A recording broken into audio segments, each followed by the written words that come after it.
And great pleasure to have joining us on the Book Talk segment of the show today. Man who's written a interesting, funny, and kind of a poignant book. His name is Brian McGrory. He's a reporter, editor, and columnist up for the Boston Globe. And the name of the book is called Buddy, How a Rooster Made Me a Family Man. And Brian McGrory joined us by telephone today. And Brian, good to talk to you. Enjoyed reading through the book. And I guess it's sort of a follow-up to your previous book, right, on your dog, Harry. Buddy is actually a rooster, so that's kind of an interesting combination there. I really appreciate you having me on here, Doug. Yeah, I mean, Harry's actually a main character in this book Right. here. I mean, Harry was my longtime golden retriever who died back in 2004, and just this incredibly noble creature who just taught me all these great lessons about accepting and giving, and the capacity to really appreciate another creature.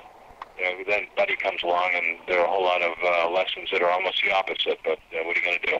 It's really, I mean, there's humor in it, obviously, but it's really more of a story of kind of a transformation in your life. I mean, you talk about it, being a bachelor and all that after a divorce, and then finding a new relationship through this animal. It's kind of a nice story. Well, that's exactly right, Doug. I mean, Harry, one of the last great things he did to me was he introduced me to this amazing woman, Pam, who was his veterinarian. And after Harry left, Pam and I got engaged, and, one thing followed another, and pretty soon we're together in a house in suburbia, which was all very new to me. I mean, I was in my 40s, and I had been a bachelor for a lot of years, living in the city, living a life I really, really loved living. And Pam had all these, in my eyes, all these exotic appendages in her life. She had a life in the suburbs. She had 2 daughters, relatively young daughters. She had a house full of animals, bunnies, and a couple of cats, and a dog of her own. And this one animal, pet rooster, who had been hatched during a science fair at one of her daughter's elementary schools, and they could never give it up, was, the big obstacle I faced. You got some great descriptions in the book, and funny scenes too about the rooster. Apparently, like everybody else in the family, but like to go after your leg, right?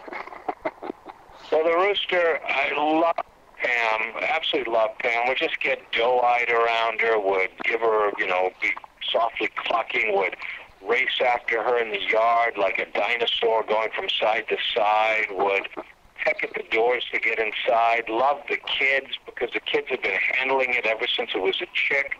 The kids would bring the rooster inside the house, they'd watch TV with them on the couch at night. And in answer to your question, no, you can't house train a rooster. No. And the rooster looked at me like I was some needless, pathetic little presence. Like, what was I doing there if he already had his flock all tended to? And he just hated my guts.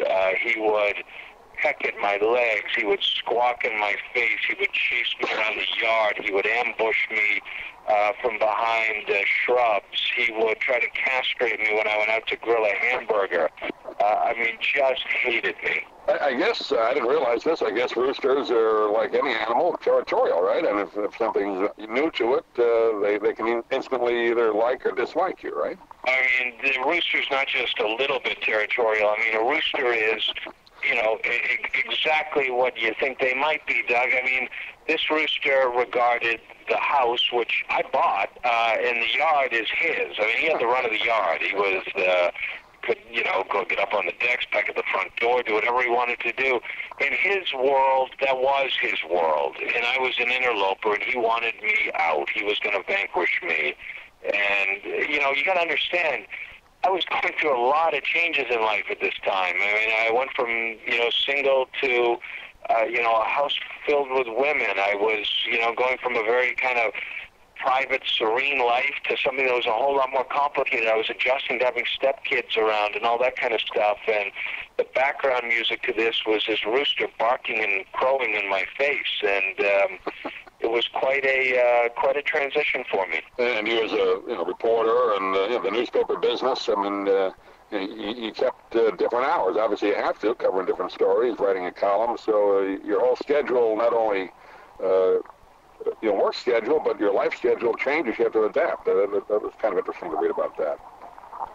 Yeah, no, that's right. And, so ultimately I'm looking at this Rooster, and, where Harry, my golden, had taught me all these lessons about accepting and giving, I'm looking at this Rooster as I'm adjusting to life in the suburbs, and I'm thinking, this little monster really has it all figured out. I mean, he's so content with everything within his fence line. He is so committed to the women in his life, and he is so unworried and unconcerned with everything that's going on in the rest of the world.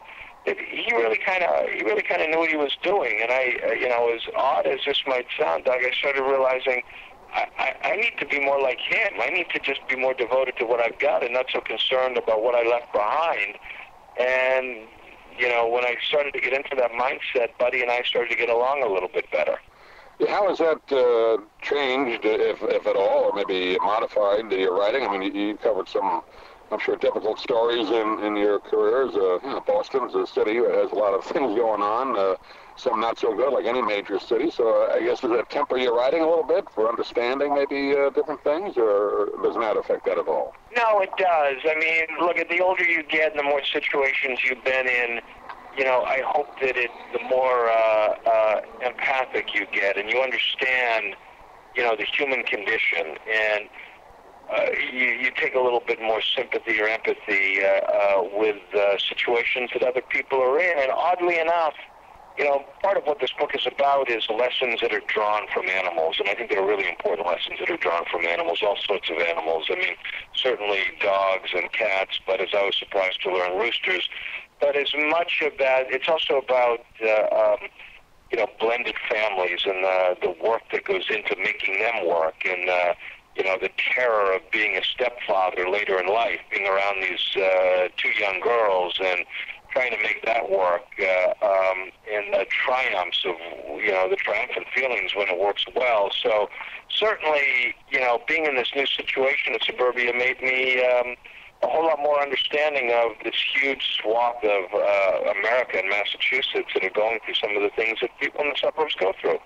Not easy dealing with daughters, though, I imagine, after never having, I don't know if you had daughters before, but that's a challenge in itself, right? Oh my God, there's drama lurking around every corner. I don't know if you've got daughters, but I never realized. I mean, 1 minute everything is great, and the next minute you are assaulted by, emotion and tears and all sorts of things. It was really quite something to get used to. Nothing prepares you for that. No, certainly not the life I was leading anyways. But I'll tell you, when it works, and it often does now, more often than not, it's really an extraordinary thing. I mean, I used to look back at my own life and probably pine a little bit too much. Now I look back and say, what was I doing? I mean, I was pretty damn selfish about the whole thing, and now I'm living, what amounts to a far more meaningful existence, if that makes sense. Oh, yeah. Well, the name of the book is called Buddy, How a Rooster Made Me a Family Man. We've been talking with Brian McGrory today, Boston Globe reporter and editor and columnist. And Brian, give out a website to get a hold of the book. I know it's doing well already, but where can people get a hold of it? Well, they can go on. I appreciate you asking that question. They can go on Amazon.com for certain. They can go on BarnesandNoble.com. It's downloadable on any e-reader, whether it be an iPad, a Nook, or a Kindle. And it should be available at virtually every bookstore. It's out there in pretty wide distribution right now. It just got picked by People magazine as one of its recommended books this week in nonfiction, and so far it's only been out a week, but it's off to a very, very good start. Yeah, great. And of course, you still write the column a couple times a week? 2 times a week. I'll tell you, as you might imagine, there's a lot going on up here in Boston. Yeah. We just had this big Senate campaign with Scott Brown and Elizabeth Warren. We're looking at the possibility of a new special election for the Senate next year if John Kerry joins the presidential cabinet, and there's a lot of transplanted Bostonians and Massachusetts people down your way, and they well know there's always a lot going on up here. Yeah, like Florida, Boston, Massachusetts, a lot of political things always going on, always a key state for what's happening, not only locally but nationally. So it's a fun state to cover politically, I imagine, but dramatic too. Yeah, and well, so is Florida. And you've had a lot of news down there with the various generals and their indulgences. It's been very interesting your way, you know? Tampa always seems to get not the greatest publicity with these stories, but but we have fun reporting it anyway. Brian, you got good publicity with the conventions, right? You did. Conventions were very good. Yeah, they did a great job with that. But when the Super Bowl comes down here, people seem to want to talk about the strip clubs. So it doesn't always get the greatest publicity. Yeah, it's a great city, though. Brian, good to talk to you. Brian McGrory's been our guest, and we'll look forward to talking to you down the road. Thanks for joining us today. Thank you very much for having me, Doug. I really appreciate it. Great.